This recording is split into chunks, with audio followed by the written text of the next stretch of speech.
نو مخکې له دې نه چې ته منډې ووایې چې یاره ما ته یو ذکر وښایه او ما ته وظیفه وښایه ما ته دعا وښایه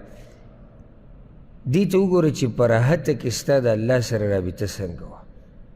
کله چې دا غم په تا نه و راغلی نو ستا د دغه رب سره رابطه څنګه وه لکه چې هلته حدیث کې دا راځي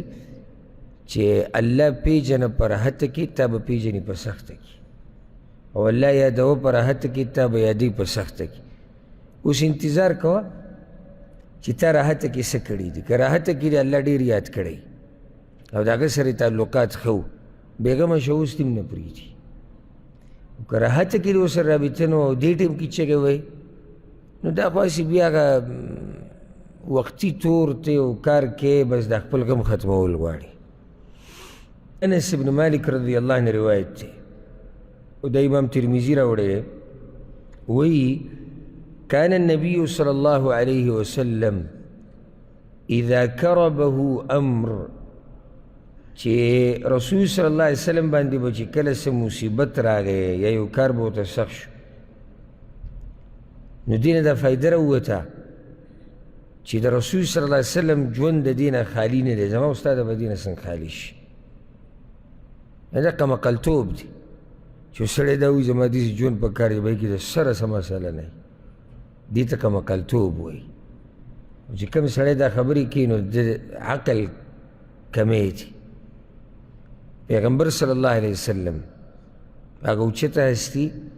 هغه ته هم په ژوند کې مسلې راغلي دي هغه باندې هم سختي راغلي دي هغه ته هم مصیبتونه راغلي دي نو چې کله به هغه ته څه مسله سخته شوه نو هغه به دا وي یا حی یا قیوم برحمتک استغیث ای همیشه ژوندي ذاته ای نظام چلوونکیا ستا په رحمت سره تا ته فریاد کوم یا تا نه مرسته غواړم ډېره اوږده دعا ده که نه یا حی یا قیوم برحمتک استغیث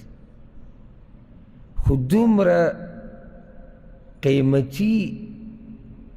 ذکر او دعا ده که نه چې تپوس یې مه کوه یو ټکی او د هغې مناسبت او د هغې ربط حیران بشي ته و یا حی یا قیوم برحمتک استغیث ای همیشه ژوندي ذاته ای نظام چلوونکی ستا په رحمت سره تا نه مرسته غواړم یا تا ته فریاد کو نو ګوره یا حی د الله بل نوم یې ذکر نه کو بل صفت نه یا حی وي ای ژوندي ذاته دا مسلې زموږ حل کولی هم هغه څوک شي چې هغه همیشه ژوندی د انسانانو د اوس قصه نه ده انسان یو سبب ګرځېدی شي او هغه هم وقتي طور سبب ګرځېدی شي مسله حل کولو دپاره ته ډاډه په هغه چا ورتلی شي چې هغه په یو حال وي همیشه ژوندی ذات دی الله یعنې هېڅ پروا مه کوه اوس ګوره په دې مخلوقاتو کې بس داسې چې یعنې موږ سره منډې وایي موږ ورسره منډه وایو داسې دا ژوند داسې روان دی اوس که ته په ده باندې کلي اعتماد وکړي پوره او زه تا ته دا ووایم که دی مړ شي نو بیا که ته پوره اعتماد په دې مخلوق کې او الله د نه هېر شو او که دا مخلوق مړ شي نو بیا او که دی بیمار شي نو بیا او که دی غریب شي نو بیا او که دی تا سره ورانه شي نو بیا او داسې پسې ځه نو هغه ژوندي ذات ته یې وایه چې همیشه ژوندی دی په هغه مرګ نه راشي